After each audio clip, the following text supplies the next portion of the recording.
Hello, today we've got early 1999 F350 with a 7.3 liter Powerstroke in it. It's been exhibiting some throttle symptoms, especially when it's wet out.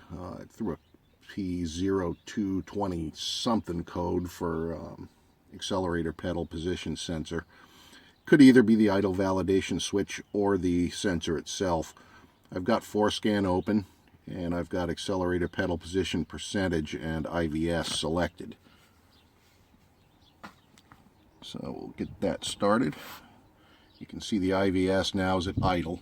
As soon as you touch a throttle, you hear a click, and the switch, there we go, it's off idle. And what happens if that switch sticks, the idle validation switch, if it shows idle and the PCM reads more than, I think it's half a volt from the sensor, it'll throw a code and it'll give you idle only. You won't get any throttle response out of it. Typically on the older trucks, this is a dirty switch or a dirty sensor. So we're going to remove the assembly and clean it with contact cleaner and see if that improves it. It often does. It usually buys you some time. Removing the switch is pretty straightforward. There's 3 10mm hex head bolts and 2 wiring connectors. And I'm going to need probably both hands to do this. I'll try to get the bolts out. One hand.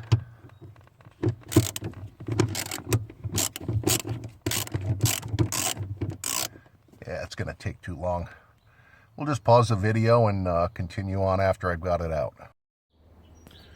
With the pedal assembly out, you can see the idle validation switch right in here. It's just a little micro switch. And when the pedal's pressed, you should hear a click and see it move. I don't know if you can hear the click, but it is making a little click. That's a switch I'm going to remove. I'm going to spray it with contact cleaner, work it a few times, and then lubricate it. It's held in with one screw. It's just a T20 head. This wiring connector has to come off. It's just held in with the plastic Christmas tree, and you can push it out from the back or pry from under it. And just be careful not to break that plastic nub off of there.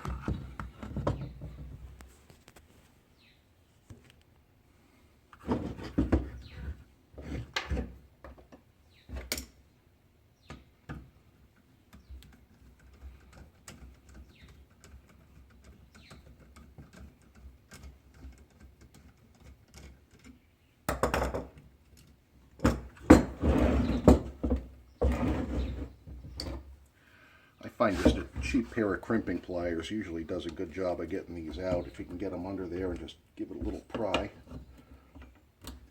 They're not sharp and they won't cut through it.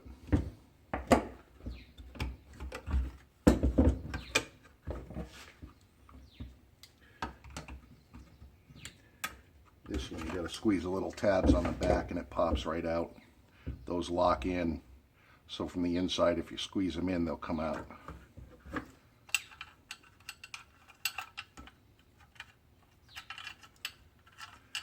And you kind of work the switch a little bit, get it into position where you can slide it out.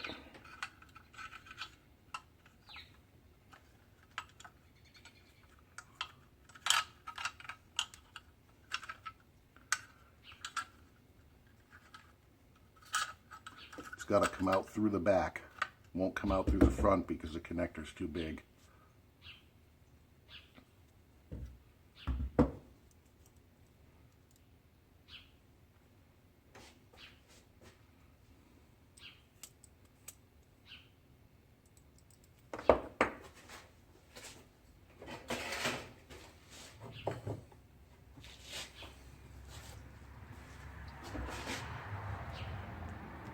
I don't know if you can see it, little tiny button under the lever that gets pressed when the switch is activated.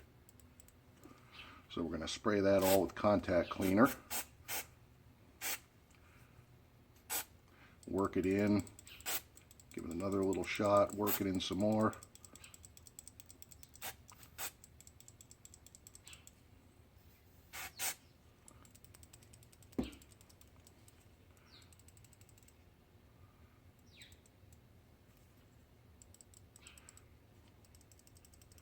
Seems to be working smooth.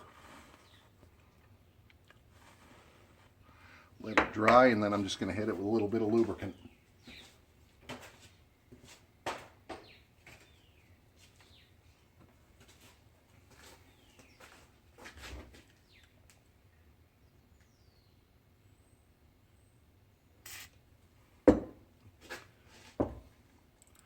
Work the lubricant in.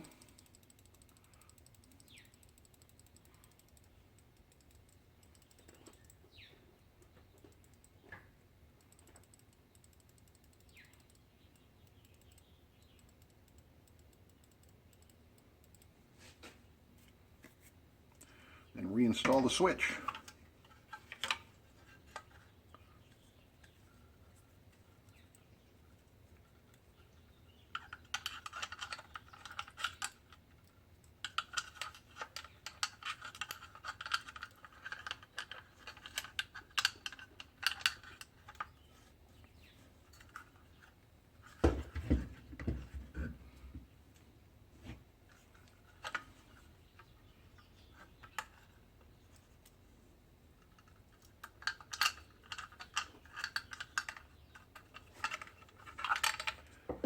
Thread it in there.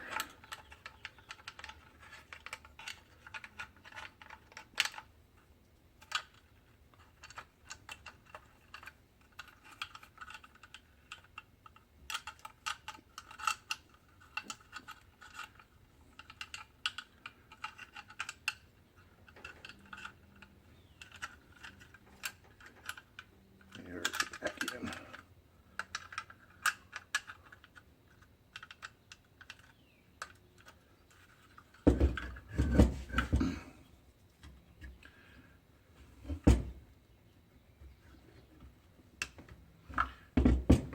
Put a little pressure on it. Two little metal nubs on the back side of the bracket I should have shown you.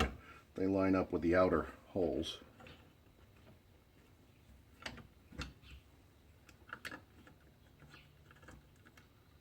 There.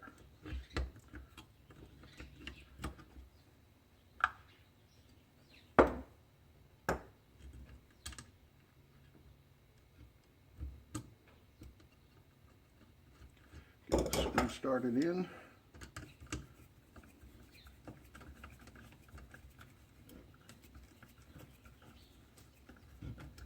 Snugged up.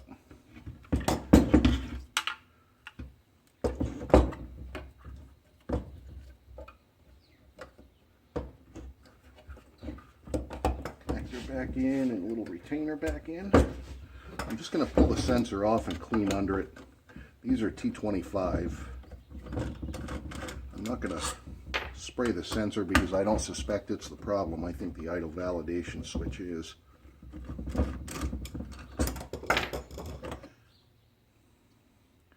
There's a little bit of garbage under there. Just going to take a plastic bristle brush and clean it off. Make sure I don't get any, or be careful not to get any inside the point where it rotates. There's some in here too. We'll clean that out.